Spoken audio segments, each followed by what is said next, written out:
Alrighty, folks, it's time to have a conversation about buying income properties in small towns, right? There are plenty of towns across the country with 2,000, 5,000, 10,000, 20,000 people. And there are certainly challenges buying there that you don't experience in a big city like Fresno, California, with nearly 1 million people. We're going to have this conversation with Cody Davis, who does invest in, I don't know, I'll call it towns. Maybe we should call it streets. Because again, you're talking about a city potentially of 2,000 people. What kind of challenges do you have in small towns like that? Well, for starters, getting financing. There's not as many lenders who are going to lend in a small town on a commercial level. Residential is a little easier to get the loan. However, the hard side, which I'm learning right now on my refinance, appraisers. There's not a lot of comps. And I went into that deal. I bought it a few years ago with a partner. It's a little vacation property, triplex with a shop and some RV hookups. I had to burn through 12 appraisers to get one to commit to doing it because of the lack of comps, and they can't go off an income approach. And so how do you comp something when there's nothing that sells? It's very difficult. It's funny you bring this up because, again, it's never something I've experienced, but several of the lenders I work with, DSCR lenders, are always saying, I got to know where it is, got to know where it is. But now I know why. Because one of the things they do before they commit is they look at the town size and they look for comps. And if you're in a town of 2,000, there's probably not a lot of comps. And they're like, nope, we're not going to waste our time. So that actually makes tons of sense to me. That's tough. Well, it speaks volume to Convoy because they're the one doing the loan. Yeah, good for them. I love that. Yeah, they're going to get it done. I'm stoked about that. Cash out refinance. However, I was supposed to get an appraisal over a month ago.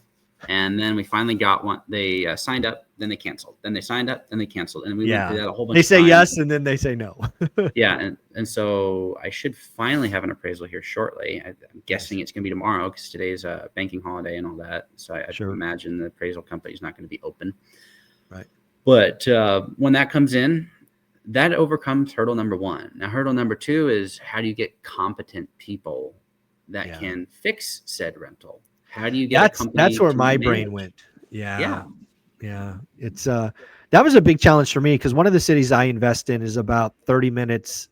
I'm going to call it, I guess it's north of Fresno, called Madera. I love the city, but it is smaller, right? In Fresno, for example, if I need a painter, a plumber, electrician, I have a Rolodex of 15 people I can call, tomorrow, and they'll be there today for the right deal. But Madera, just being 30 minutes north, there's less people that want to do that drive, right? Because that's 30 minutes out and 30 minutes back, right? That probably takes them away from one additional job. And this is, my mom lives in a city of coarse gold where it's like, I don't know, 700 people or something crazy. Like I had to help her with something one time. I had to pull personal relationships. That's like, I'd call that 40, let's call it an hour kind of, I guess it'd be northwest of where she is. And that was I had to pull teeth. I had to go to the president of a company to help me get somebody out there to help her. So I can't imagine, having a triplex with a shop because, who's going to manage it? Repair orders. Well, who's going to manage it? You're looking at him because there's no self-managed. On something like that. And luckily, it's not my biggest property, so it's figure-outable. But if something goes wrong, now I'm calling favors from people that have to drive 45 minutes to an hour. And one way. Oh, yeah. And that's brutal. And even in a bigger area like Moses Lake, which is 27,000 people or so, for my big stuff, I pay a premium and I have people drive 3 hours from Auburn because they're reliable and they do amazing work. I have them do the commute. Yeah. There's something to that because, again, you're absolutely right. You build up relationships in big towns. They have there's more competition in a big area. So they follow up more, they do better work, they have better teams. When you're out in just a little small town, there's like 2 handyman, 1 electrician. I'm thinking about another gentleman on this channel, Jonathan Twomley. He bought a hotel in northern New York. And he's like, Michael, it's a problem because we only have 1 electrician in the entire town. And, he's not very reliable because he's frankly an alcoholic. And, when he's there, he's great, but he just doesn't show up sometimes. Wow. So it's wild to think about. Yeah, that's brutal. And it's just something people should think about because there's a lot of folks who are of the mindset of, oh, I'm going to buy in smaller towns because I get such a great price. But what they're missing out on is they don't get a good value. And Correct. in investing, you should be investing for value, not just for price. And that's a big mistake I've seen, and I'm sure you've seen it more than I have, because Oh you've yeah. been doing this thing for a long time. No, you're absolutely right. And it's really interesting because, one of our joint friends, Dion, he's talking about the work from home area, really juggling the real estate market, right? Because you no longer have to be in Seattle or, Beaverton or wherever these big towns, these big cities are. Now you can, you're working one day a week in the office or twice a month or whatever it is. So people are going out farther and farther, and they're finding these small towns. But there's one thing to find the deal or the house, but it's the second to have the infrastructure or the team to support it. And these small towns just don't have it. And No. it's harder. It's harder, more expensive, and time consuming. Well, I looked at a place, you probably never heard of it. It's called Pend Oreille. You're right. I've never heard of it. Basically, the northeastern border between Canada, Idaho, and Washington. Okay, so it's up there. And there was a 57 unit that sold for like $1.5 million. And I was looking at it. $20K a door. Yeah. It was, and it was cheap, but it cash flowed really well. And I looked at it over and over and over. I'm like, I could make this thing rip. But then I was thinking, who's going to be the person that's going to fix that? And what it would have been is it would have been a mediumly well-paid job, because I would have had to fly to Spokane, drive up north an hour and a half or whatever it is. And I would have been the one coordinating and doing the work, because in a town of 350 people, when you house 57 of them. Yeah. I would tell you don't want to be that person. That's a little bit too much of a concentration. If you own, 1/7 of all the rentals, that's probably not good. Yeah. So I did say no, even though the price was really attractive. There's a reason it is that price. And small town America, you can make a bunch of money. That guy had it paid off. He bought it a long time ago, and he's been full since then. Yeah. Since he sold it, but it's not worth the gamble. No, I mean, well, let's just play with that for a minute. So let's just round the numbers. Let's call it 60 units at $1 million. Mm-hmm. And for this example, that's a pass. But I got to imagine at some price point, or maybe there is no price point, right? I can tell you this for me, there's no price point I take on that challenge. But, maybe somebody's still in growth mode. Maybe there is a time you take that challenge, fill it up, get the value, squeeze it, and sell it later, 1031 later. Like, let's just say it's 60 units and $1 million, and you said no. And is there a number you say yes? On that, no. I was interested. It's too small. It's too small. And best case scenario on that one. I like that discipline. That's good, Cody. I thought I was going to set you up, but I didn't. Congratulations. You got to know when enough is enough. And I don't want to offset.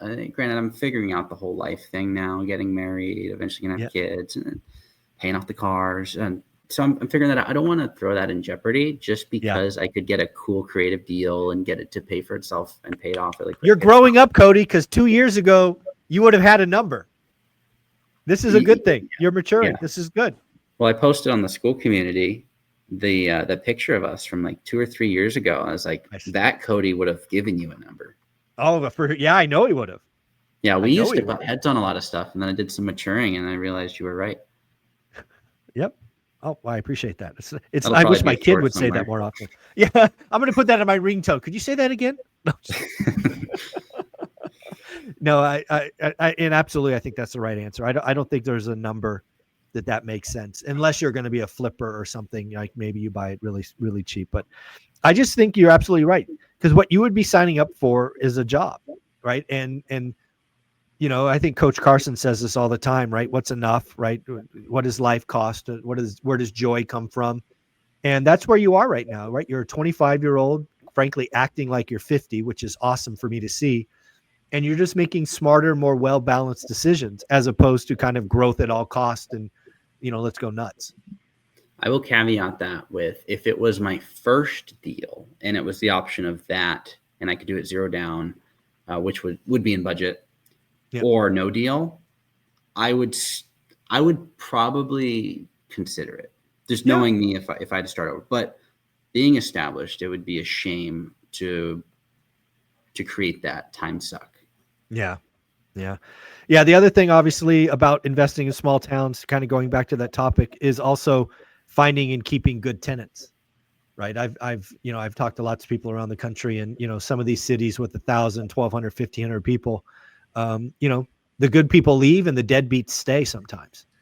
And, that's, it's just really, really hard to run a successful and growing business in very, very small towns, in my opinion. Yeah, and there's still opportunity. I just bought in a place I was telling you before this call called Soap Lake. Again, a town with like 2,200 people. My buddy Cam, who's a partner on that deal, the sixplex we lowballed, 115, disrespectful offer. It was listed for 175, probably worth 250. And people are getting great deals. Listed for 175, crazy disrespectful offer 115. Got the deal. I hope you guys are writing this down. Oh yeah, awesome.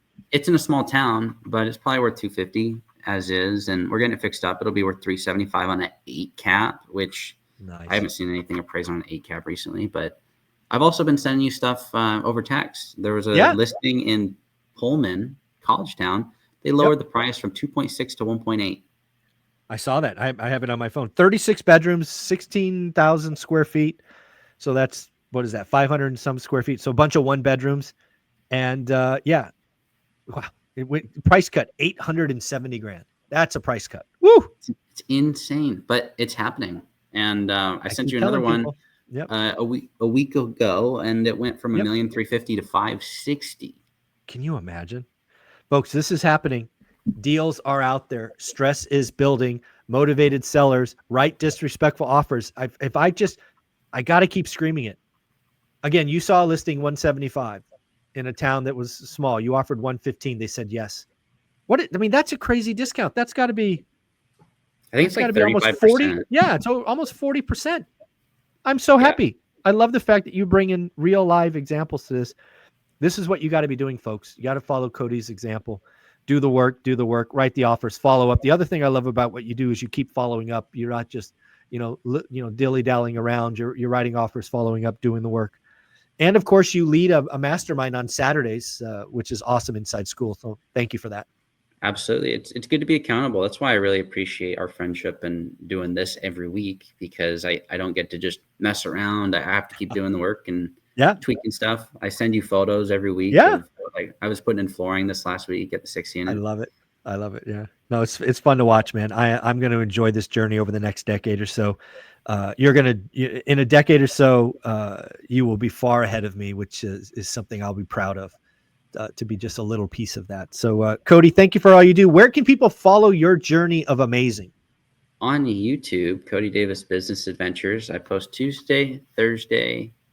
I share this video on Saturday, and now I'm doing a live every week with Mark, who's also in the school community, financial firefighter. So I had my first YouTube live today. Nice. Those are fun, right? I learned how to do it. He walked me through it. That was kind of cool. Dude, we got an amazing community. If you don't have the friends that are getting wealthy, join school. It's 67 pennies a day.